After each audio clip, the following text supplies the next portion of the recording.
Hey YouTube, it's me, Stephanie, aka Zelda308, and as you guys know, I love video games, and I also love boys. But today, we are going to show some love for the ladies. That's right, we are flipping the script, y'all. We all know about your Princess Peach, your Princess Zelda, and your Samus, but there's also a lot of cool girls in the video game world that a lot of people don't know about. Before we get started, I wanted to show you this video game. Has anyone ever played it? It is awful. This is what video game developers think girls wanted to play and still want to play. And it is so horrible and confusing and bizarre that you just have to see it. All right, let's do this. Ooh, oh, sparkly dress. Supermodel Barbie. Game level supermodel. Sure, yes, I agree to this. Just thinking about my beautiful car. Wait, I'm just thinking, am I driving or I was in the, what am I doing?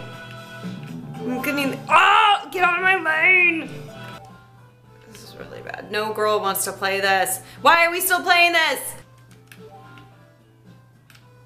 Oh my God, can we get out of the, oh. You just press start to get out of it. Barbie is not a style icon. This is bad. That's ugly. I don't even know. I wasn't paying attention. Did I do a good job? Who knows anymore? That looks great. Let's make it really whorish. Yeah, let's just really pile it on. There's no challenge. There's no reason. I died. What just happened? She looks really happy though. Basically, from playing that video game for like 5 minutes, I learned that game developers thought we couldn't drive, we had awful taste in outfits, and only cared about being supermodels. And also, there's just no plot or storyline or character development at all. It's a super shallow game and extremely basic and boring. So boring! That's what video game developers thought that girls wanted to play in the 90s. So what I got for you today is the top 5 ladies you better recognize of the video game world that you may have forgotten about. So let's talk about them. Number 5, Kid from Chrono Cross.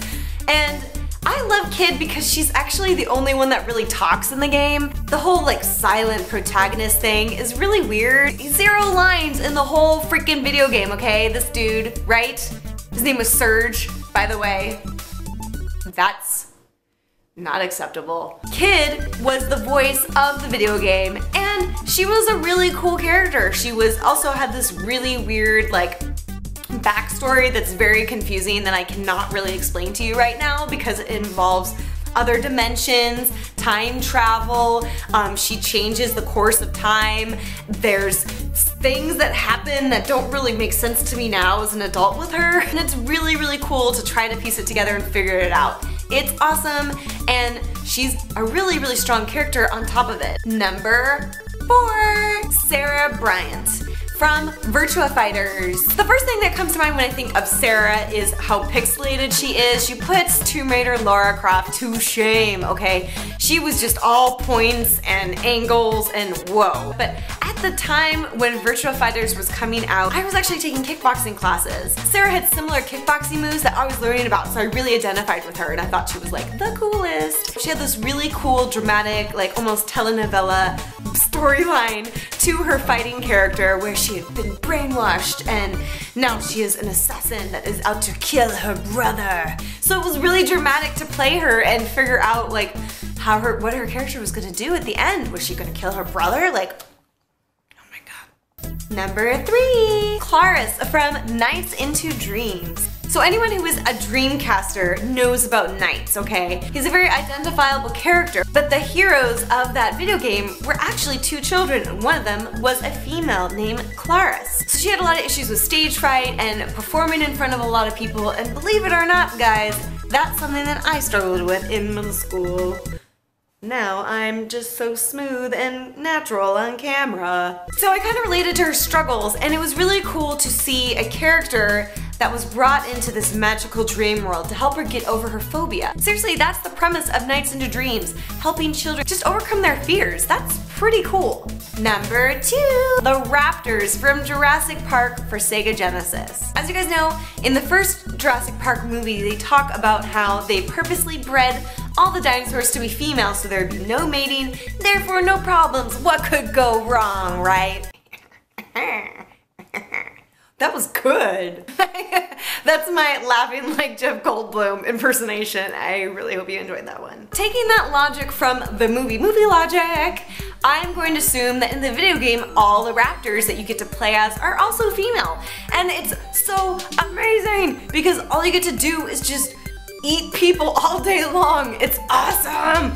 And it was so fun to play as like this villain character, even though really I never really saw the dinosaurs of Jurassic Park as villains. Honestly, they just didn't even know what the hell's going on, and they're just like, we're dead, okay? This is new to us. You people wearing clothes with their hats and toilets, you know?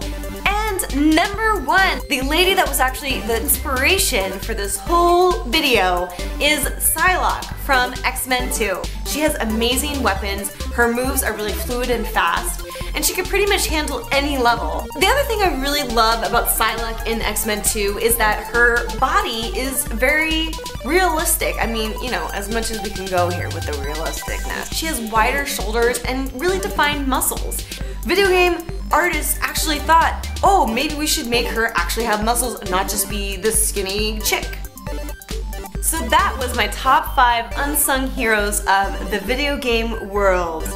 I hope you enjoy it, and also let me know what video game character have people forgotten about that you love. Go ahead and let me know about it in the comments below, and we will talk about video games, and they don't have to be female, okay? I'm not gonna, you know, be weird about that. Alright guys, until next week, it is me, Stephanie. Love you so much. Virtual hugs.